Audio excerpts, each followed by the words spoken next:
Introduction. The Latin language. 1. The Indo-European family of languages. Latin belongs to one group of a large family of languages, known as Indo-European.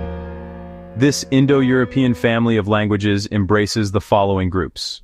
Asiatic members of the Indo-European family. A. The Sanskrit, spoken in ancient India. Of this, there were several stages, the oldest of which is the Vedic, or language of the Vedic hymns. These hymns are the oldest literary productions known to us among all the branches of the Indo-European family. A conservative estimate places them as far back as 1500 BC. Some scholars have even set them more than 1,000 years earlier than this, i.e., anterior to 2500 BC. The Sanskrit, in modified form, has always continued to be spoken in India, and is represented today by a large number of dialects descended from the ancient Sanskrit and spoken by millions of people. B. The Iranian, spoken in ancient Persia and closely related to the Sanskrit.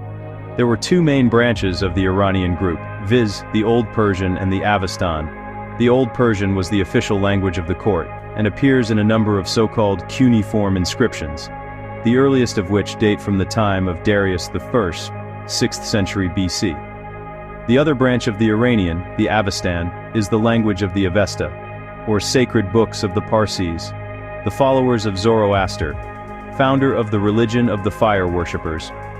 Portions of these sacred books may have been composed as early as 1000 BC. Modern Persian is a living representative of the old Iranian speech.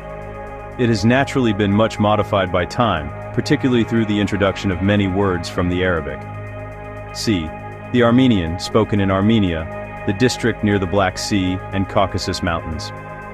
This is closely related to the Iranian, and was formerly classified under that group. It is now recognized as entitled to independent rank. The earliest literary productions of the Armenian language date from the 4th and 5th centuries of the Christian era. To this period belong the translation of the scriptures and the Old Armenian Chronicle.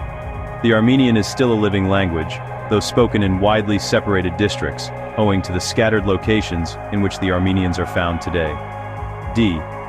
The Tocharian. This language, only recently discovered and identified as Indo-European, was spoken in the districts east of the Caspian Sea, modern Turkestan.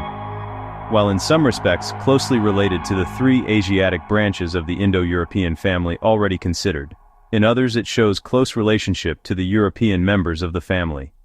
The literature of the Tocharian, so far as it has been brought to light, consists mainly of translations from the Sanskrit sacred writings, and dates from the 7th century of our era.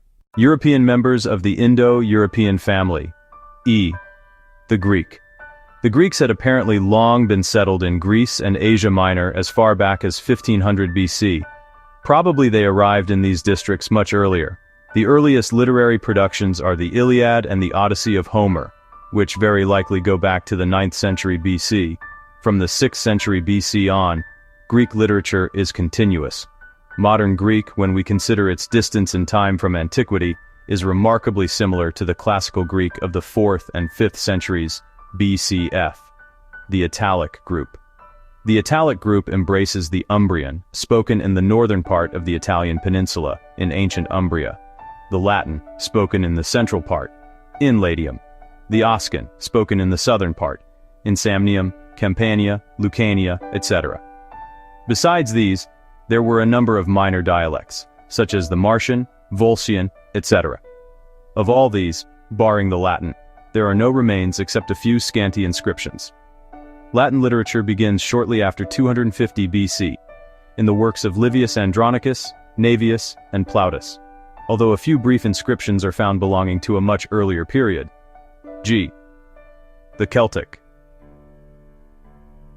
In the earliest historical times of which we have any record, the Celts occupied extensive portions of northern Italy, as well as certain areas in Central Europe. But after the 2nd century BC, they are found only in Gaul and the British Isles. Among the chief languages belonging to the Celtic group are the Gallic, spoken in ancient Gaul, the Breton, still spoken in the modern French province of Brittany, the Irish, which is still extensively spoken in Ireland among the common people, the Welsh, and the Gaelic of the Scotch Highlanders. H. The Teutonic. The Teutonic group is very extensive. Its earliest representative is the Gothic, preserved for us in the translation of the scriptures by the Gothic bishop Ulfilas, about 375 AD. Other languages belonging to this group are the Old Norse, once spoken in Scandinavia, and from which are descended the modern Icelandic, Norwegian, Swedish, Danish, German, Dutch, Anglo-Saxon, from which is descended the modern English. I. The Balto-Slavic. The languages of this group belong to Eastern Europe. The Baltic division of the group embraces the Lithuanian and Lettis, spoken today by the people living on the eastern shores of the Baltic Sea. The earliest literary productions of these languages date from the 16th century. The Slavic division comprises a large number of languages, the most important of which are the Russian, the Bulgarian, the Serbian, the Bohemian, the Polish. All of these were late in developing a literature, the earliest to do so being the Old Bulgarian, in which we find a translation of the Bible dating from the 9th century. J. The Albanian, spoken in Albania and parts of Greece, Italy, and Sicily. This is most nearly related to the Balto-Slavic group, and is characterized by the very large proportion of words borrowed from Latin, Turkish, Greek, and Slavic. Its literature does not begin till the 17th century. 2. Home of the Indo-European family. Despite the many outward differences of the various languages of the foregoing groups, a careful examination of their structure and vocabulary demonstrates their intimate relationship and proves overwhelmingly their descent from a common parent. We must believe, therefore, that at one time there existed a homogeneous clan or tribe of people speaking a language from which all the above enumerated languages are descended. The precise location of the home of this ancient tribe cannot be determined. For a long time it was assumed that it was in Central Asia north of the Himalaya mountains, but this view has long been rejected as untenable. It arose from the exaggerated importance attached for a long while to Sanskrit. The great antiquity of the earliest literary remains of the Sanskrit, the Vedic hymns, suggested that the inhabitants of India were geographically close to the original seat of the Indo-European family. Hence the home was sought in the elevated plateau to the north. Today it is thought that Central or Southeastern Europe is much more likely to have been the cradle of the Indo-European parent speech, though anything like a logical demonstration of so difficult a problem can hardly be expected. As to the size and extent of the original tribe whence the Indo-European languages have sprung, we can only speculate. It probably was not large, and very likely formed a compact racial and linguistic unit for centuries, possibly for thousands of years. The time at which Indo-European unity ceased, and the various individual languages began their separate existence, is likewise shrouded in obscurity. When we consider that the separate existence of the Sanskrit may antedate 2500 BC, it may well be believed that people speaking the Indo-European parent speech belonged to a period as far back as 5000 BC, or possibly earlier. 3. Stages in the development of the Latin language. The earliest remains of the Latin language are found in certain very archaic inscriptions. The oldest of these belong to the 6th and 7th centuries BC. Roman literature does not begin till several centuries later, viz. Shortly after the middle of the 3rd century BC. We may recognize the following clearly marked periods of the language and literature. A. The preliterary period, from the earliest times down to 240 BC, when Livius Andronicus brought out his first play. For this period, our knowledge of Latin depends almost exclusively upon the scanty inscriptions that have survived from this remote time. Few of these are of any length. B. The Archaic period, from Livius Andronicus, 240 BC, to Cicero, 81 BC. Even in this age, the language had already become highly developed as a medium of expression. In the hands of certain gifted writers, it had even become a vehicle of power and beauty. In its simplicity, however, it naturally marks a contrast with the more finished diction of later days. To this period belong Livius Andronicus, about 275 to 204 BC, translation of Homer's Odyssey, tragedies. Plautus, about 250 to 184 BC, Comedies. Navius, about 270 to 199 BC, Punic War, Comedies. To this period belong Ennius, 239 to 169 BC, Annals, Tragedies. Terence, about 190 to 159 BC, Comedies. Lucilius, 180 to 103 BC, Satires. Pacuvius, 220 to about 130 BC, Tragedies. Axius, 170 to about 85 BC, Tragedies. C. The Golden Age, from Cicero, 81 BC, to the death of Augustus, 14 AD. In this period, the language, especially in the hands of Cicero, reaches a high degree of stylistic perfection. Its vocabulary, however, has not yet attained its greatest fullness and range. Traces of the diction of the archaic period are often noticed, especially in the poets, who naturally sought their effects by reverting to the speech of olden times. Literature reached its culmination in this epoch, especially in the great poets of the Augustan age. The following writers belong here. Lucretius, about 95 to 55 BC, poem on Epicurean philosophy. Catullus, 87 to about 54 BC, poet. Cicero, 106 to 43 BC, orations, rhetorical works, philosophical works, letters. Caesar, 102 to 44 BC, commentaries on Gallic and civil wars. Sallust, 86 to 36 BC, historian. Nepos, about 100 to about 30 BC, historian. Virgil, 70 to 19 BC. Aeneid, Georgics, Bucolics.